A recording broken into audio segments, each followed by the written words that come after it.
Recently, I've done quite a few videos talking about Mario 64. I've talked about all of its terrible water stages, talked about its terrible rainbow ride stage, man, it sounds like I hate this game. Well, despite covering a good chunk of the game's levels, somehow I haven't talked about the very first one in the game. Bob-omb Battlefield is one of the most iconic locations in the entire Mario series, so much so that it was even included in the Mario movie, and only the best of the best got in there, like Foreman Spike. What makes this level so iconic is the fact that it was pretty much the first ever 3D Mario level, at least in the mainline series. Sure, you do have to run around in the castle a bit before getting there, but Bob-omb Battlefield is the first of the main 15 courses in this game, and in my opinion, it's one of the best 3D Mario levels ever created. Welcome to another episode of Level by Level. Today we're going to analyze Bob-omb Battlefield to see why I think it works so well as an introduction into the 3D space. For many people, this wasn't just their first 3D Mario level, but their first 3D level in anything. Not me though, I got Lego Star Wars.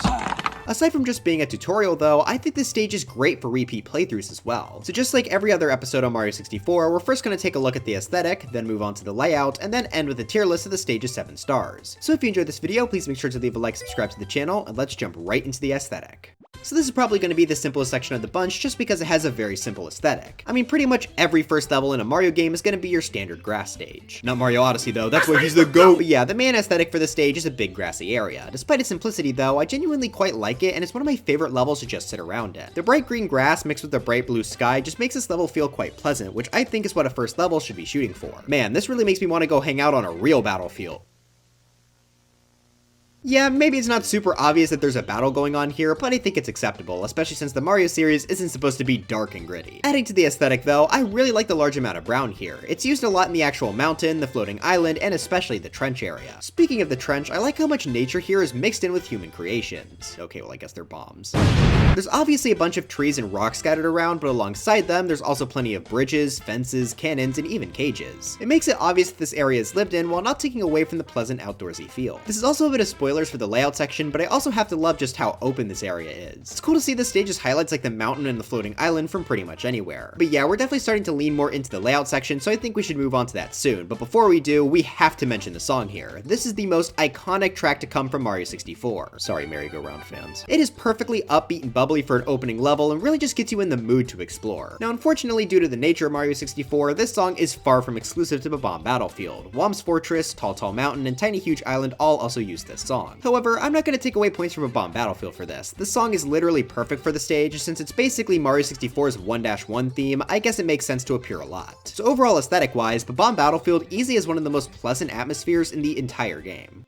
And now it's time we get to the layout, which plays a big part in why this stage is so perfect as an introduction to the game. When you enter the level, there's pretty much only one direction you can go, which is forward along this path. Obviously, Mario 64 is about exploration, but I think backing up Mario into a corner for the start of the game makes sense to slowly push him out into the area he can actually explore. This path is also extremely important to that idea, as it leads about halfway through the actual course. That gives a pretty clear indication as to where you should be heading, but this is also when the stage allows you to break away a bit. You can stick to the path, but branching off the path are several other areas Mario can run around in. This is perfect for not only introducing the idea of exploration, but also just giving the player an open space to learn the controls. The grass area especially is great for this, as there are several rocks and trees to climb up as well to learn how Mario interacts with the environment. Going down into the trench here isn't technically required for any stars, but it's also a really good open space to just practice running around and maybe taking out a few enemies. The trench is also important as a safety net. You may have noticed that Bob-omb Battlefield doesn't have any areas where Mario can fall into the void. That gives the player a lot more wiggle room, so if they struggle on the seesaw or even the starting bridge, they can get back up and try again. Returning to that starting bridge though, there are a lot of small things that get introduced here that are quite important. This features the game's very first enemy encounter, and it being a Goomba makes perfect sense.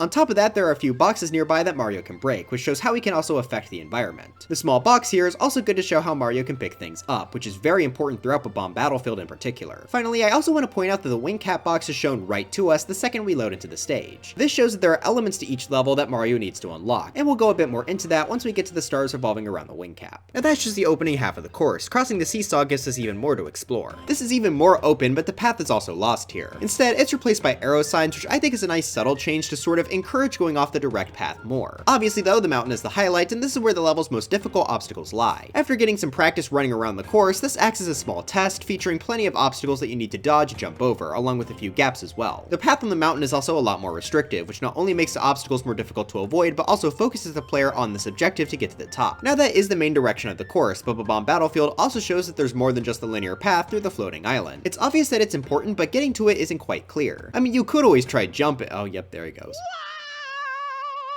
That'll likely encourage people to explore for hidden routes, which will be helpful throughout every stage in the game to find more secretive areas and stars. So overall, I think this layout does a phenomenal job both keeping the player focused while also encouraging exploration on the way. But now it's time we dive into the star tier list. I'll be ranking them based on how fun they are, how creative they are, and how helpful they are for teaching the player about the game. It's a bit of a different criteria from what we normally do, but the stars are still very comparable to the others in the game. So kicking us off, we have star number 1, Big Bob-omb on the Summit. This is the first star most people will be collecting. I actually collect the red coin star first.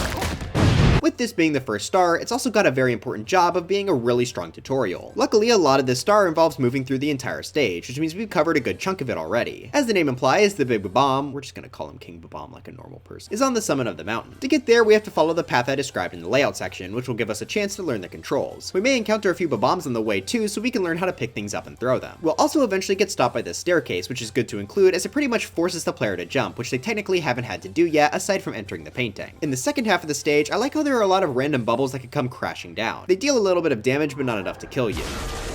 Okay, that one might do the trick. This adds a bit of urgency to the star, but as long as Mario keeps running, he'll be okay. Eventually, you enter into the actual mountain climb itself, which is separated by a massive set of iron bars. Like I said before, I think that's a good way to keep the player focused once they enter inside. The first obstacle we see is a pit with 2 rolling balls inside. Their movement goes back and forth in a pretty easy to understand pattern, which makes this a good introduction for the obstacle. If Mario manages to survive that, he can continue taking the winding path up to the top. It starts out fairly empty and big, but it gradually gets smaller and introduces the rolling balls again, this time coming down the mountain toward the player. You're given quite a bit of space to move around them at first, but as you continue up the path, it gets skinnier and skinnier, essentially forcing the player to try and jump over them. On the way, we also get to see the hole where the orbs come from, but what makes this special is if we stand inside, we'll get teleported to another hole near the top of the mountain. I love this inclusion for several reasons. Not only is it great for rewarding even a tiny bit of exploration, but it's also a good way to speed up this star and repeat playthroughs. It's sort of like the warp pipes in 1-1, which I also think are important for making the game feel more replayable. If you don't take the warp, then the mountain throws in a bit more obstacles such as a small jump, which shows that actual platforming is pretty important in this game. I also like how there's a second jump after with a small bridge, so you have multiple options on how to approach it. Both help the player in a different way, whether it be perfecting their jumping skills or helping them be careful on thin platforms. From there, we have to avoid a few more rolling orbs until we reach a heart. This is very nice to include as it lets the players infinitely regenerate their health if they had trouble with the orbs or with King Bob-omb himself. Speaking of, I think it's time we finally reach the summit and face off against the king. Starting off with the boss fight I think is cool. It pretty much forces the player to actually learn a bit of combat just in case they avoided everything up until this point. In King Bob-omb's speech, he mentions exactly how to defeat him. Can you pick me up from the back and hurl me to this royal turf? I think you cannot.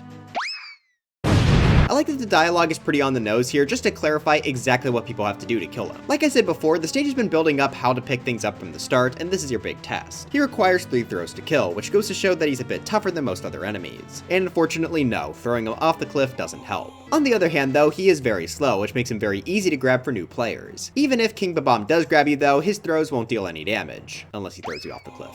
Luckily, that's what the heart is for right before the fight, so again, that's a pretty helpful inclusion. If the player manages to pick up and throw King Bob-omb 3 times, they'll finally be rewarded with their first power star. I think this is a phenomenal introduction to the game. Not only does it let us explore a bunch, but it also gives us an iconic boss fight, and it's a great tutorial for the controls overall. Especially considering Bowser also requires the player to grab him from the back, so this is sort of an easier version of that. So I really see no reason to not put the star in S tier. It's an iconic star for a reason. Star number 2, Foot Race with Koopa the Quick. If the first star was about teaching the player, this star is about reinforcing those ideas. Right after selecting the star, you can immediately see Koopa the Quick standing right in front of you. This shows that the levels can change between stars, which is a very important thing to teach the player early on. With this new element added to the stage, players are obviously going to try interacting with them first. This will cause Koopa the Quick to congratulate Mario for ending the war, and I find it funny he just calls that cool. But that transitions into Koopa the Quick challenging Mario to a race. Luckily, we know exactly where to go, being the top of the summit we just went to for the last star. So once the race begins, we have to try and defeat Koopa the Quick and be the first one to the top, which forces a player to really hone in on the new platforming skills they learned for the game. While on the way to the top though, you may notice that Koopa the Quick just jumps off the bridge here.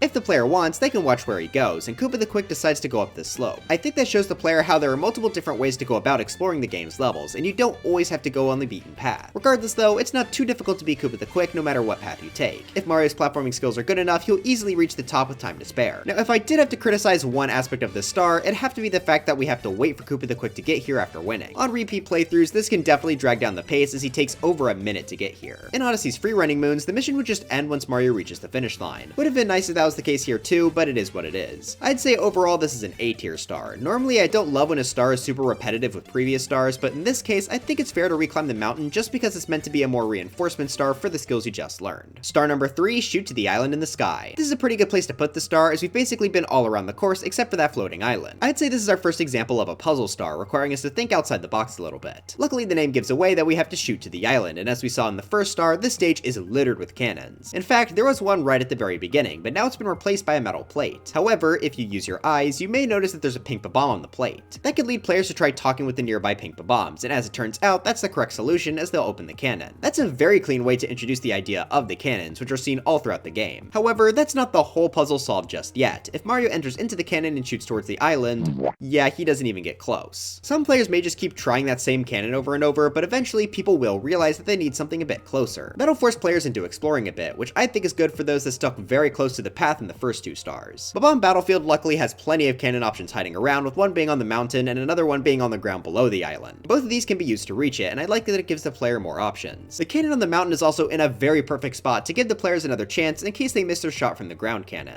Once they reach the island, they'll be greeted with their first yellow box, and if they try jumping into it, they'll get a star. I think this was a really strong mission in teaching the player about exploration, so I'll put this right above Koopa the Quick in A tier. It's not quite an S for me, but I still think it's a very solid star. Star number 4, find the 8 red coins. Yeah, it's not hard to guess what we have to do for this star. This acts as our introduction to red coins, which appear in every main stage in the game and almost every bonus level too. The slide didn't want to fit in, I guess. Now in Mario 64, there are 2 types of red coin stars, one that places the coins throughout the course, and another that concentrates the coins in a single area. Bob-omb Battlefield takes the former approach, which I think is a great decision as we're still getting the players used to exploring. I also appreciate the fact that the star name specifies exactly how many coins you need. That way the player doesn't have to be confused trying to figure it out. What's also great is that from the starting area we can immediately see 3 of them. It's pretty likely that people have already tried collecting one of these on their way up to the mountain as well, since they aren't very hidden, it's just that the player didn't know what they did. I like how a lot of these coins as well teach the players about small aspects of the game. The first one teaches them about moving platforms, the second one in the field teaches them about slopes, and this third one gives a player a challenge by having them try to avoid the chain chomp. The next 2 coins people are likely to find are the ones near the star spawn. With the hollowed out star and the fact that there are 2 red coins next to it, that's a pretty good hint that this is where the star will appear when you collect all the coins. You could also just read the sign, but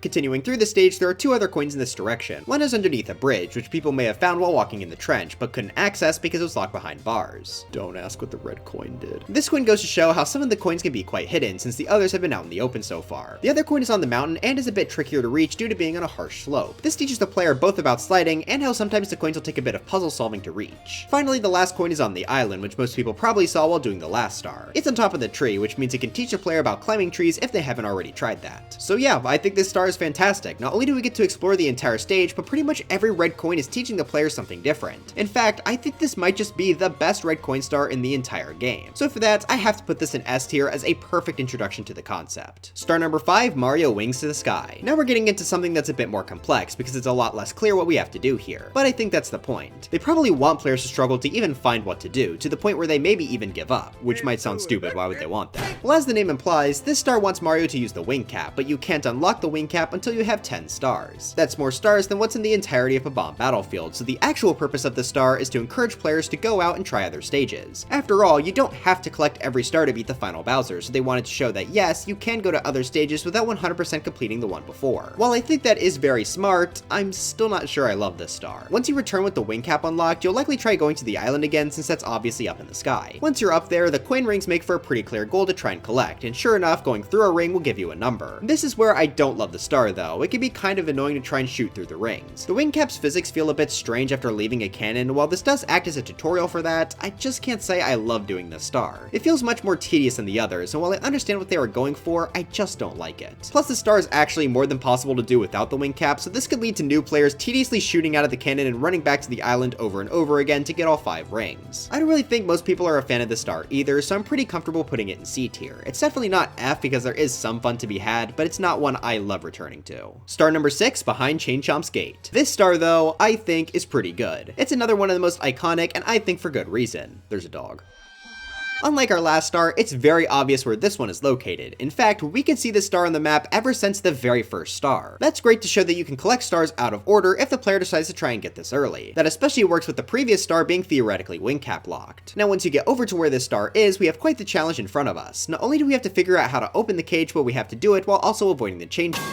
Players may try blowing up the cage of the Bob-omb, but see no success. So all that's really left around here is the chain chomp. One thing that may catch your attention is the red coin on top of the post. Obviously we collected it for the red coin star, but maybe it's a hint here for what we have to do. Now it would likely take a lot of experimentation, but the player may accidentally ground pound to discover that actually lowered the post. Now this does rely on the player figuring out how to ground pound, but luckily since this is placed in the list after the wing cap star, players should know by now that they don't have to get the star if they can't figure it out. So I'm actually okay with this one leaning a bit away from the tutorial aspect. That makes players that do figure out how to do this feel more satisfied though, as after 3 ground pounds while avoiding the chomp's lunge, we can finally free it and watch as it smashes through the cage. This is the only star like this in the entire game, so it's definitely one of the most memorable. I also love that it acts as a very quick star to grab on repeat playthroughs, that way people can more quickly access other stages if they want. So for that, I think I'm putting this as a low S tier, has a good amount of danger, and is very creative. Star number 7, 100 coins. 100 coin stars are always some of the hardest to judge because there are so many different ways you can go about collecting them, especially in levels with high coin counts. Bob-omb Battlefield has a total of 146 coins, which gives a lot of wiggle room. I think that's more than reasonable for a starter 100 coin star, but the way some of these coins are hidden is a bit obnoxious to me. 25 of the coins come from running in circles around posts, which is nice when you know about them, but it's not something I'd expect new players to easily stumble across. 45 of the level's coins come from the 5 coin rings in the sky, which I find to be very annoying to collect. Technically for the star you don't have to collect any of them, but that's assuming you know about the 25 hidden in the posts. With how annoying it can be to collect 100 coins in this stage, I'm not very convinced people will easily stumble upon the fact that you can get stars from 100 coins. Remember, the menu doesn't tell you the star exists beforehand, and I just don't think Bob-omb Battlefield is set up in a way where people will naturally find the 100 coins. I think Womp's Fortress is actually a lot better at this than Bob-omb Battlefield is. With that being said though, if you know it exists and how to do the posts, I have a fun time here. It's enjoyable to run around the entire stage, and since I don't have to collect all of the ring coins, it makes them a whole lot more bearable. I just don't think this is a great tutorial 100 coin star, but I do have fun with the star itself, so I'll put this in B tier. I think that's a pretty reasonable spot.